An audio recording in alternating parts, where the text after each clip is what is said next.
Chers collègues, je partage l'idée qu'un pays sans usine, un pays qui ne prend pas soin de son industrie est un pays sans avenir. Je serai d'ailleurs ce soir présent à l'Assemblée générale de la Grappe Méca Énergie, qui fédère 73 entreprises, plus de 7000 emplois dans la région liépoise, et dont j'espère qu'elle sera connectée aux grands enjeux régionaux dans ce domaine. Je partage aussi l'idée qu'il faut mieux valoriser nos savoir-faire. J'attire d'ailleurs votre attention sur le fait que nous menons à Dieppe un combat pour la défense du savoir-faire des ivoiriers. 2 ivoiriers à Dieppe, 5 en Europe, profession bousculée par des réglementations qui ne prennent pas en compte cette réalité humaine. J'aurai l'occasion cet après-midi ou ce matin de m'exprimer sur la pêche. C'est un rapport effectivement important. J'attire votre attention sur le fait qu'il faut, en même temps qu'on défend les pêcheurs, ne pas soutenir des projets qui les assassinent. Je pense notamment au projet éolien offshore au large du Tréport. Mais c'est de la santé dont je veux parler ce matin, sujet essentiel qui a, semble-t-il, disparu des écrans radars à 3 semaines d'une échéance importante pour notre pays.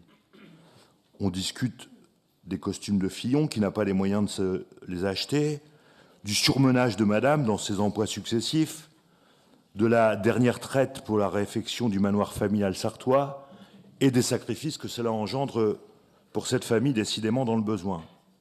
Mais la santé, de la difficulté à trouver des médecins, des inégalités territoriales de santé, du renoncement aux soins, de la détresse de l'hôpital, on ne parle pas rien. Comptez sur nous pour que cela ne dure pas. Nous venons d'apprendre que l'ARS nourrit le projet de reprendre 25 millions d'euros de crédits régionaux, jusqu'alors reconduits annuellement aux hôpitaux de l'ancienne Haute-Normandie. Des toubibs et des cadres de l'administration hospitalière se lâchent. Ça va très mal à l'hôpital. Aux mesures nationales de baisse de la tarification qui plombent les budgets, et ce alors même que les hôpitaux ont fait de l'ambulatoire, même lorsque l'activité se développe, voilà que l'agence de santé décide d'une purge soudaine en Seine-Maritime et dans l'Eure, qu'elle récupère ses aides à la contractualisation alors que celles-ci permettent d'assurer l'amortissement d'investissement. Tout cela est bien sûr soigneusement emballé, justification juridique, justification d'équité. La vérité est que la chasse au peu de gras qui reste est ouverte.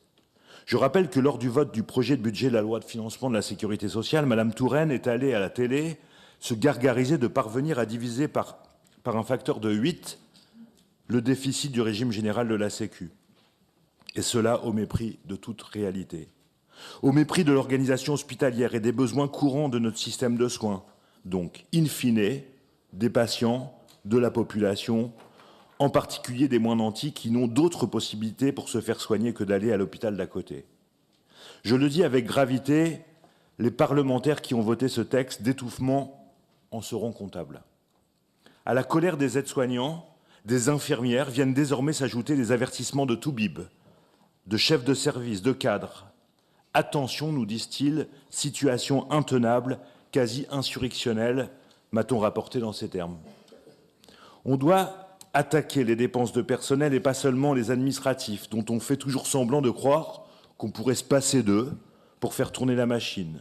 On va devoir rogner sur les programmes immobiliers et même sur les investissements courants. Le matériel qui éviterait que les amortissements ne reposent uniquement sur les recettes d'activité, on atteint l'os. Je donne rendez-vous à ceux qui en doutent de cette triste réalité à la fin de l'année 2017 pour plonger le nez dans les bilans. C'est la saignée. Quelques exemples.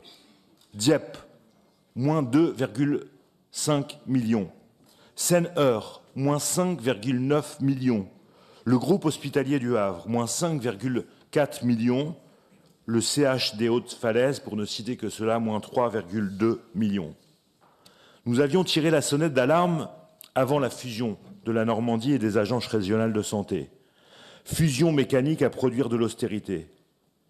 Attention au non-dit, le redécoupage serait une manière de mettre en œuvre la feuille de route ultralibérale. Réduisez les services publics puisqu'on vous le commande à Bruxelles. Voilà qui est en train d'advenir. Je me suis livré à un petit exercice, récapituler tous les services hospitaliers fermés depuis quelques mois, fusionnés ou au cours des dernières années en Normandie occidentale. Je vous en épargne la lecture, c'est trop long, mais le résultat est édifiant. L'ARS peut dire maintenant qu'elle récupère l'argent au nord pour garantir l'équité. Mais l'équité, ce n'est pas l'harmonisation par le bas ou l'harmonisation par la basse, si vous voyez ce que je veux dire. J'observe pour m'en féliciter que l'État vient d'annoncer le lancement du projet de construction d'un nouveau CHU à Caen, pour un montant de 500 millions d'euros, dont 350 millions pris en charge par l'État. Je me réjouis de ce projet, promis en 2010, qui contribue à améliorer la réponse de santé. On aurait dans ces conditions apprécié que dans le même temps, où on récupère 25 millions d'euros dans l'Eure et en Seine-Maritime, notre collègue maire de Caen n'ait pas la duplicité de déclarer, notamment récemment dans une instance à laquelle participaient les acteurs de santé de toute la région, que l'ARS serre les cordons de la bourse, c'est normal, on ne peut plus dépenser, il faut faire autrement. De toute façon, dit-il, poursuit-il, l'État est au bord de la faillite. Faillite, pas pour tous, manifestement. Alors, Monsieur le Président, vous qui êtes régionaliste dans une grande région que vous avez appelée de vos voeux, je vous interpelle. Si la région n'a pas la compétence santé, elle intervient dans ce domaine. Par ailleurs, elle cofinance les grandes infrastructures. Il ne peut y avoir de Normandie cohérente, de Normandie qui avance, que sur deux jambes. On ne peut retirer à l'une pour donner à l'autre. Il ne peut y avoir en matière d'aménagement du territoire, et la santé fait partie de cela, vérité en deçà de la scène et erreur au-delà. Derrière cette affaire, il y a un sujet plus large.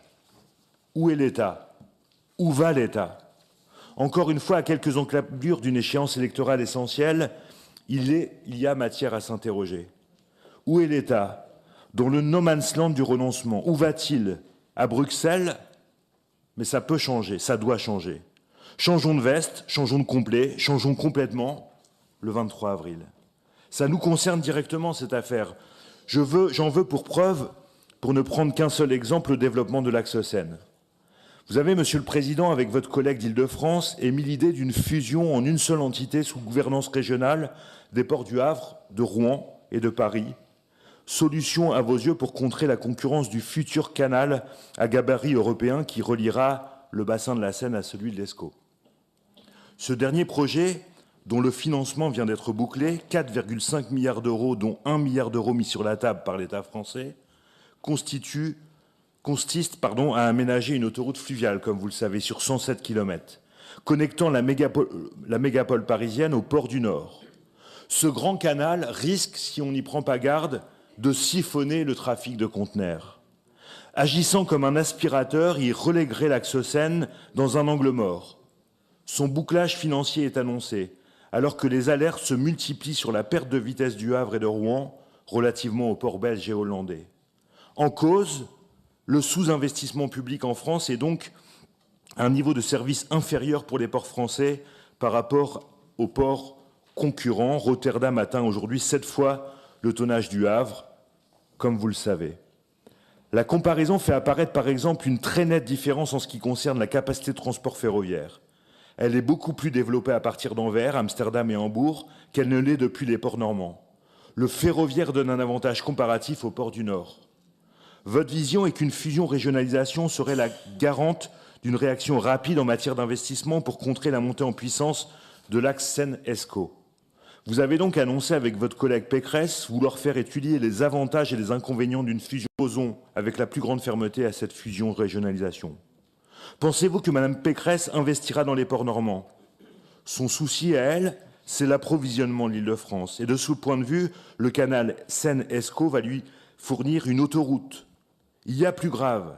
Cette régionalisation conduira à l'abandon de l'État de ses responsabilités en matière d'aménagement du territoire. Et moi, je fais partie de ceux qui pensent que l'État stratège doit continuer à exercer ses responsabilités. Car la question se pose en ces termes. L'État qui mise 1 milliard d'euros pour la création de l'autoroute fluviale Seine-Escaut, combien met-il pour le développement de l'axe Seine pour l'économie maritime? 29 millions d'euros a annoncé Bernard Cazeneuve. C'est à l'échelle du fleuve, un bien petit ruisseau. J'observe qu'outre les dockers, aux côtés desquels j'étais avec Céline Brulin mercredi avec Jean-Luc Mélenchon, leur syndicat, la CGT, le président du port du Havre, le maire du Havre sont hostiles à cette voie qui, pour nous, procède de la même logique que celle de la fusion dans le grand domaine de la santé. À la fin, il n'y a que des moins Et ce n'est pas avec des soustractions que l'on aménage le territoire. Plutôt que des diversions, nous demandons que la région normande mette son poids dans la balance pour obtenir que l'on réalise enfin les aménagements nécessaires pour connecter le port du Havre à l'Hinterland. Connecter le port donc à l'Hinterland nécessite de réaliser la chatière portuaire entre Port-de-Mille et la vallée de la Seine en amont. C'est là que vous êtes attendu, Monsieur le Président, pour marier les deux régions. Cet axe nous est vital économiquement, il est aussi le trait d'union entre nos deux territoires. Comment relancer l'axe Seine pour conserver la Normandie, pour conserver en Normandie une base importante d'économie maritime? Le Césaire vient d'ailleurs de réaliser une contribution intelligente à ce sujet. Cette question doit figurer dans le débat présidentiel. Le candidat que nous soutenons et qui n'est pas empêtré dans ses soucis vestimentaires a fait, lui, une priorité. S'agissant de l'avenir des ports français, dont celui du Havre, premier port national, il paraît inconcevable que l'État ne donne pas, pour l'axe Seine, l'équivalent en termes d'investissement de ce qu'il va mettre sur la table pour le canal Nord, projet qui contribuera à affaiblir notre porte océane. Je vous remercie de votre attention.